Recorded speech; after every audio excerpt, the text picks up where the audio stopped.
अस्सलामुअलैकुम। अपना channel P के यूट्यूब चैनल पर खुश आमदीद कहते हैं सब भाइयों को। उम्मीद है सब भाई खैरियत से होंगे। दोस्तों, जैसा कि आपको मालूम है कि हम इस चैनल पर आपके साथ लाहौर मार्केट के डेली रेट्स, डेली मौजूदा सूरत हाल आपके साथ शेयर करते हैं। आज की इस वीडियो में हमारे चाचा जी हैं, इन्होंने लिया है जी मैसी 240 लाहौर मार्केट से लिया है। ठीक है, रावी ट्रैक्टर हाउस से लिया है और अभी इनसे कुछ बातचीत करेंगे। बुज़ुर्गों से बात करने से पहले आप दोस्तों थोड़ी सी मालूमात वगैरह शेयर कर दें, मार्केट की सूरत हाल वगैरह शेयर कर दें। बहुत से भाइयों के कमेंट्स थे कि क्या ये ये जो आए हैं नए मॉडल, क्या ये 23 मॉडल में आएंगे या 22 मॉडल में या कच्चे पक्के। इस कन्फ्यूज़न से इंशाल्लाह आज की वीडियो में आपकी दूर कर देंगे। आज की वीडियो में आज तो आपको पता है मिलत फैक्ट्री बंद है, आज हफ्ता है और कल जुमा था, कल भी बंद थी।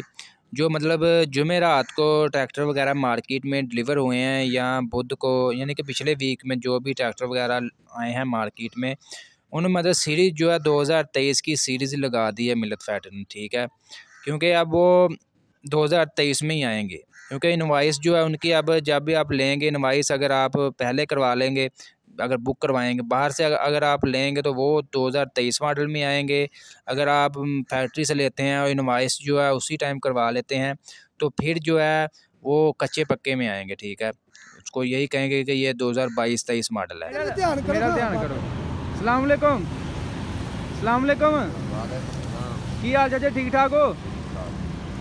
तुसा लिया 240। आयो ट्रैक्टर लागे, आयो इधर। तुसा लिया? अच्छा, केड़े शोरूम तो लिया जे? केड़े शोरूम तो लिया जे? रावी वाले को लिया?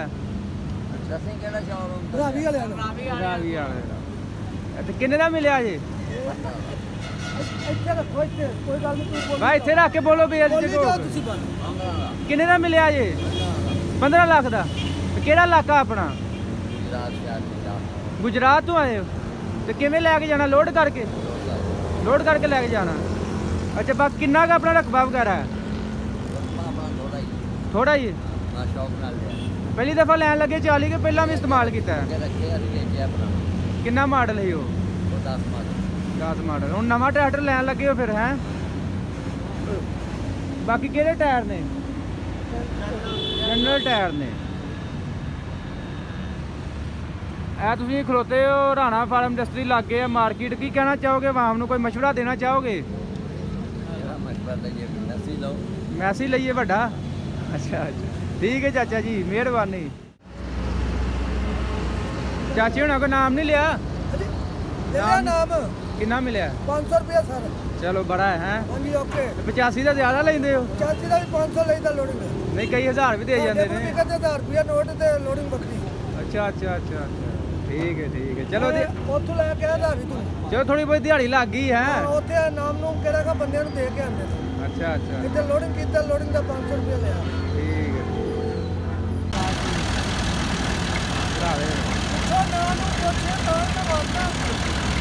लो फिर दसो ना दोबारा।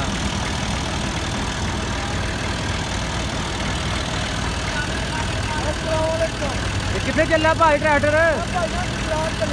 गुजरात चले। आप ही लोडिंग करते हो? अच्छा। पूरे भाई ड्राइवर बड़ी ताड़ी गल्लां सुनिया, वीडियो ताड़ी करी थी लोड। चलो बल्ला की सपुर्द करो फिर। ना दस दो दोबारा। मेहदी हसन साहब। अच्छा। हाँ जी।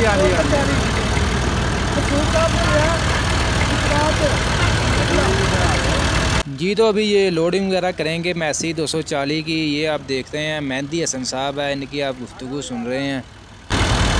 ताड़ी गड्डी दसो जरा, बोलो। चाचा जी कितने गुजरात लैके चले हो? तो कितना किराया लिया भाभी हुणा को?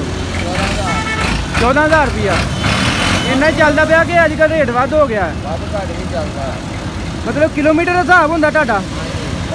अच्छा, ठीक हो गया। ठीक।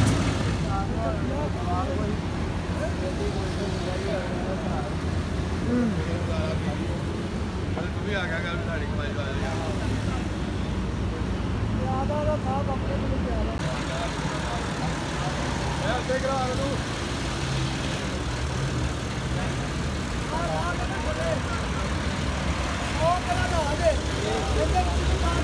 और ठीक है ये पूछी है ओ तो भी ठीक हो गया पैर